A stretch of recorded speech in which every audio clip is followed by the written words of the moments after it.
Halo semuanya, apa kabar? Jumpa lagi di channel Teropong Kehidupan. Ini adalah video episode ke-6 yang akan membahas mengenai cara membaca pikiran orang lain. Sebelum saya bahas lebih lanjut, bagi kalian yang baru pertama kali menonton channel ini, bantu dan dukung saya untuk mengembangkan channel ini dengan cara subscribe, dan nyalakan lonceng notifikasinya supaya tidak ketinggalan dengan update video berikutnya. Baik, kita lanjutkan ke pembahasan materinya. Membaca pikiran orang lain sangat bermanfaat dalam berhubungan dengan orang lain di kehidupan sehari-hari, serta mendapatkan pemahaman jelas tentang apa yang sedang dipikirkan dan dirasakan orang, serta menghindari konflik dan miskomunikasi yang mungkin saja bisa terjadi. Anda tidak perlu punya kekuatan super atau ilmu dukun untuk membaca pikiran atau kebohongan orang lain. Yang dibutuhkan adalah mendengarkan hati dan insting Anda sendiri. Proses ini akan muncul ketika Anda memiliki kepekaan sensori, yakni kemampuan untuk melihat sinyal nonverbal seseorang yang mungkin menandakan kebohongan, kesedihan, keraguan, kekesalan, kemarahan, dan sebagainya. Sebetulnya, tanpa Anda sadari, Anda dan kita semua bisa membaca pikiran seseorang, misalnya dengan pasangan, pacar, keluarga, atau teman dekat. Namun, bagi orang yang tanpa kepekaan sosial agak sulit untuk membaca pikiran orang lain, meskipun sama pasangan, pacar, keluarga, maupun teman dekat Anda sendiri. Banyak cara yang bisa dilakukan untuk membaca pikiran orang lain. Salah satunya dengan mempertimbangkan latar belakang kehidupannya serta mengobservasi dengan pikiran terbuka dan objektif dari bahasa tubuh, cara berbicara, ekspresi wajah, pilihan kata-kata lawan bicara, nada suaranya saat ia berbicara, dan lain sebagainya. Untuk lebih lengkapnya, berikut ini beberapa cara untuk bisa membaca pikiran orang lain. Yang pertama, pahami terlebih dahulu latar belakang lawan bicara kita. Status sosial, budaya, usia, dan keyakinan sangat mempengaruhi pikiran seseorang dalam berinteraksi. Oleh karena itu, kita perlu ketahui dulu latar belakang seseorang untuk dapat membaca pikirannya. Dengan memahami latar belakang seseorang, maka hal ini akan memudahkan kita dalam menginterpretasikan membaca pikiran orang tersebut. Karena seseorang dengan latar belakang tertentu, mungkin akan menunjukkan sikap yang memperlihatkan ekspresi marah, namun bagi orang tersebut itu hal biasa saja. Kedua, kenali orang secara mendalam. Untuk membaca pikiran seseorang, Anda harus mengenal orang tersebut secara pribadi. Anda tidak akan bisa membaca pikiran orang lain kalau Anda baru berkenalan dengannya, kecuali Anda adalah seorang dukun, dalam tanda kutip. Dengan mengenal seseorang secara mendalam, maka Anda akan punya gambaran umum mengenai karakter orang tersebut, misalnya kebiasaan dia yang secara tidak langsung bercerita kepada Anda tentang dirinya. Perhatikan setiap kali dia melakukan interaksi. Ada perubahan nada atau tidak? Bagaimana cara bicaranya? Seperti apa tatapannya? Ketiga, bersikap objektif dalam menilai orang lain. Dalam membaca pikiran orang lain, Anda harus memiliki pikiran terbuka dan bersifat objektif. Karena ketika Anda menilai orang lain pada saat emosi, dan pengalaman masa lalu kurang baik, maka ini akan mempengaruhi kesan dan pengamatan Anda terhadap orang lain. Jika menilai orang dengan mudah, itu akan berakibat salah membaca pikiran orang. Oleh karena itu, penting untuk bersikap objektif dalam setiap interaksi dan situasi. Keempat, membaca bahasa tubuh. Mulut seseorang bisa saja berbohong, namun bahasa tubuh tidak. Bahasa tubuh yang terlihat pada seseorang akan mencerminkan dua arti yang berbeda, yakni bahasa tubuh yang positif dan bahasa tubuh yang negatif. Berikut ini yang termasuk bahasa tubuh positif. Duduk tegak dan santai, tidak kaku. Tidak menyembunyikan tangan. Tersenyum tulus dan lepas, tidak terlihat dipaksakan. Mencondongkan tubuhnya ke arah Anda. Melakukan kontak mata. Berikut ini bahasa tubuh yang negatif. Tampak gelisah. Menyilangkan tangan atau kaki. Posisi tubuhnya menjauh dari lawan bicara. Menggerakkan jari atau kaki.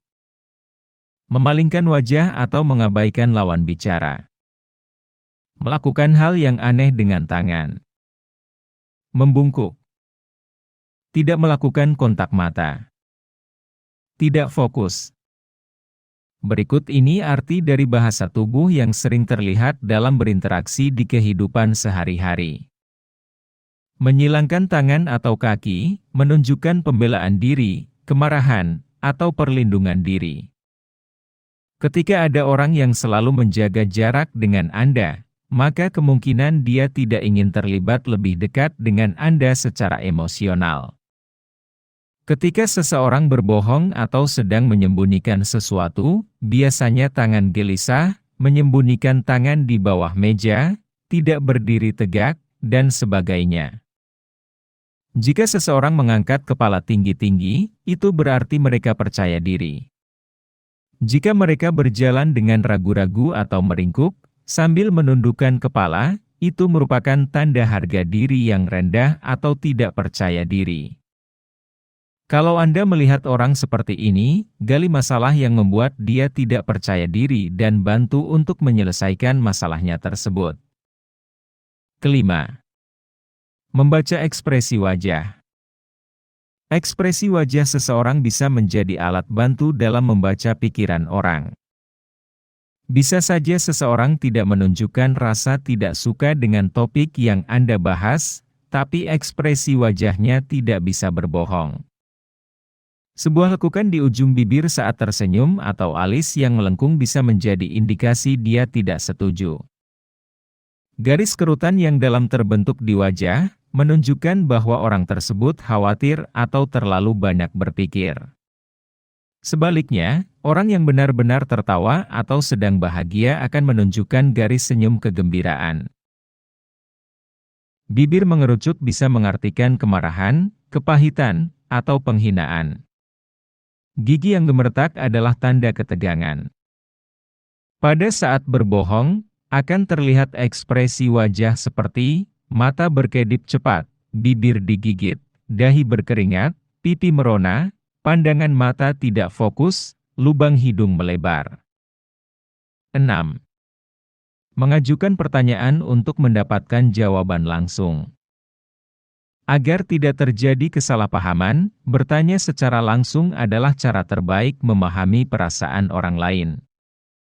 Namun, pastikan pertanyaan yang diajukan bisa menggali lebih dalam soal kepribadiannya, hindari pertanyaan yang bersifat umum dan tidak jelas. Misalnya dengan menanyakan, musik dan film apa yang Anda tonton atau dengarkan belakangan ini? Karakter seseorang lebih mudah terbaca saat Anda tahu jenis musik atau film tertentu yang dia dengarkan atau tonton, yang biasanya mencerminkan emosi perasaan yang sedang terjadi. Contoh lain. Aku senang kita bisa ngobrol panjang. Menurut kamu, gimana acara kita malam ini? Itu beberapa contoh pertanyaan yang bersifat menggali perasaan dan pikiran orang lain. 7. Perhatikan kata-kata, struktur kalimat dan nada suara. Pemilihan kata-kata yang digunakan seseorang saat berbicara, bisa menunjukkan arti dari sikap atau karakter perasaan orang tersebut. Apakah sedang dalam suasana batin sedih, marah, kesal, atau sedang memberi dukungan atau menolak terhadap sesuatu hal. Misalnya dengan mengganti nama seseorang dengan sebutan lain yang bersifat negatif, cenderung menunjukkan bahwa dia kurang suka dengan orang tersebut. Kemudian struktur kalimat orang yang sedang berbohong, biasanya membuat narasi yang lebih rinci dari biasanya, informasi yang disampaikan sangat detail, karena sedang berusaha keras supaya orang lain mempercayainya. Ketika berbicara dengan seseorang, perhatikan juga nada dan volume suara yang dapat memberitahu emosi dan informasi penting. Apakah nada suara mereka menciptakan getaran suara yang menenangkan, suara cengeng, atau kasar? Ketika berbicara lebih cepat atau keras, biasanya mengindikasikan ada sesuatu dalam pikirannya. Perhatikan juga apakah nada bicaranya sesuai dengan ekspresi yang dia tunjukkan atau tidak. 8. Perhatikan baik-baik ketika berbicara dengan dan tanpa kata-kata. Ketika seseorang sedang bercerita suatu hal, yang terpenting adalah menerapkan teknik mendengarkan secara aktif, tidak memotong pembicaraan dan memberikan waktu kepadanya untuk menjawab pertanyaan, sambil mengamati ada tidaknya perubahan perasaan atau emosi. Sebagai contoh, seseorang yang terlihat gembira menceritakan pengalaman berliburnya keluar kota, tetapi dia langsung terdiam sejenak ketika Anda menanyakan kabar kerabatnya, ada kemungkinan dia merasa tidak nyaman saat ditanya hal tersebut atau sedang menyembunyikan sesuatu. Dari situ kita tahu perbedaan perasaan emosi pada saat bercerita satu hal dan berpindah ke hal yang lainnya. 9. Amati kalau muncul perilaku aneh yang tidak biasa. Kebiasaan seseorang pasti dilakukan secara rutin dan terpola. Jadi, kalau ada sesuatu yang berbeda dari biasanya, maka perubahan tersebut merupakan tanda bahwa sesuatu sedang terjadi pada orang tersebut. Tentunya Anda tidak akan mendapat jawaban langsung tentang kondisi perubahan tersebut ketika bertanya, "Ada apa?" atau "Kenapa?" Lakukan percobaan untuk masuk pada obrolan ringan. Obrolan ringan membantu mengamati bagaimana seseorang berperilaku dalam situasi normal. Kemudian dapat menggunakannya sebagai tolak ukur untuk menemukan ada tidaknya perilaku yang tidak biasa, bisa dari bahasa tubuh, ekspresi wajah, gerakan tangan, kaki atau perilaku aneh lainnya. 10. Amati jawaban yang disampaikan. Saat memberikan jawaban, sebaiknya tidak memotong pembicaraannya, amati apakah terjadi keselarasan antara jawaban yang disampaikan dengan ekspresi wajah atau bahasa tubuh yang ditampilkan. Respons yang singkat atau pendek bisa berarti dia sudah merasa frustrasi atau malas. Sementara respon yang panjang menunjukkan ketertarikan mereka terhadap topik yang Anda bicarakan. 11. Perhatikan isi pembicaraan.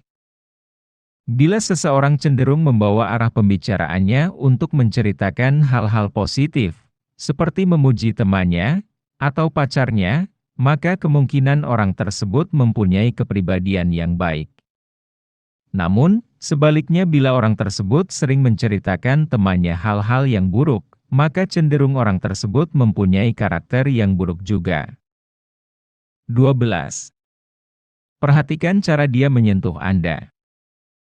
Bagi kebanyakan orang, ketika bertemu dengan teman, hal yang biasa dilakukan pertama kali adalah bersalaman, bahkan berpelukan. Namun, ketika hal ini tidak dilakukan saat bertemu dengan teman, maka kemungkinan ada sesuatu yang terjadi. Rasakan apakah genggaman tangannya lebih lemah atau lebih kuat dari biasanya. Atau mungkin sahabat Anda bahkan tidak mau bersalaman ketika bertemu Anda. Ini menjadi indikasi ada hal buruk yang tengah terjadi. Untuk lebih memperkuat dugaan Anda, lihat apakah dia melakukan hal yang sama kepada orang lain atau hanya kepada Anda saja. Itulah 12 cara untuk membaca pikiran orang lain. Untuk video kali ini saya cukupkan sampai di sini. Semoga isi videonya bermanfaat. Bila Anda suka dengan video ini, silahkan untuk di-like dan bantu untuk di-subscribe, supaya channel ini berkembang dan memberi manfaat bagi banyak orang. Jangan lupa untuk dinyalakan lonceng notifikasinya, supaya tidak ketinggalan update video berikutnya. Terima kasih sudah menonton, dan sampai jumpa di video berikutnya.